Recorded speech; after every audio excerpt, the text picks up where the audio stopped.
Hey guys, welcome to my channel. I am a third year physiotherapy student. Today's our topic is osteoarthritis.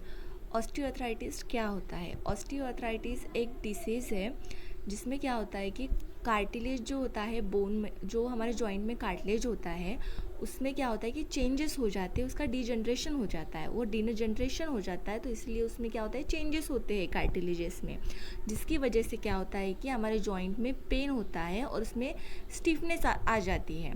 तो ये होता है osteoarthritis. Osteo का मतलब होता है बोन, आर्थराइटिस का मतलब होता है कि सरफेस एरिया जो कि होता है जॉइंट, मतलब सरफेस एरिया ऑफ और जॉइंट। तो उसमें क्या होता है कि वो पेन होता है या फिर स्टिफनेस हो जाती है जॉइंट को। तो उसके दो टाइप्स है, एक है प्राइमरी ऑस्टियोआर्थराइटिस और दूसरा है सेकेंडरी ऑस्टियोआर्थराइटिस।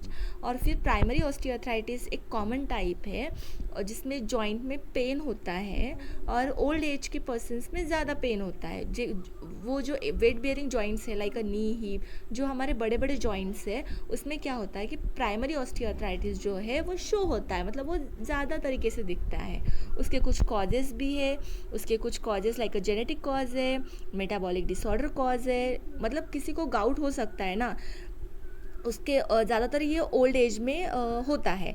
इडियोपैथिक है, मतलब जो अननोन कॉज, मतलब पेन हो रहा है पर पता नहीं कि क्यों हो रहा है, ऐसा हो सकता है। इंडोक्राइनल फैक्टर्स है, ओबेसिटी हो सकता है। There is a second type of osteoarthritis which is occur at any age after the adolescence, occurs commonly at the hip. Secondary osteoarthritis जो होता है वो अडल्सेंस के बाद ही इंसान को दिखता है, मतलब उनके बॉडी को फील होता है। और ये कॉमनली जो है हिप रीजन में ज़्यादा दिखता है। In this type there is a underline primary disease of the joint which leads to the degeneration of a joint after many years.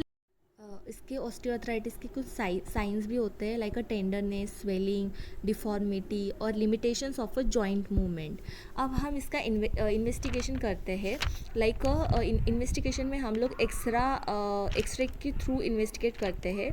Serological test भी ESR चेक करते हैं पेशेंट का, सीरम यूरिक एसिड और उसका rule out like gout है या कुछ है इसमें, हम वो भी चेक करते हैं। ऑस्टियोआर्थराइटिस में हम उसका ट्रीटमेंट कैसे देते हैं, उसमें कोई स्पेसिफिक फार्माक्यूटिकल्स यूज़ नहीं होते हैं ये ट्रीटमेंट डिसीज़ में। तो हम लोग उसको एनाल्जेसिक या फिर फिजियोथेरेपी दे सकते हैं, weight lose by reducing diet.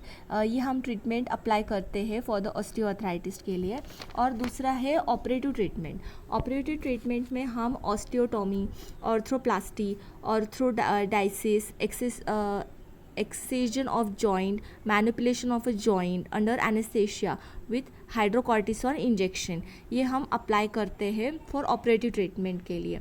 Osteoarthritis एक ऐसा डिसीज़ है जिसमें हम सर्जिकली तो उसका रिप्लेसमेंट कर सकते हैं, but in condition of a treatment, in a way of a treatment, physiotherapy is recommended for the osteoarthritis and it is a I hope you like the video. Please share. Thank you.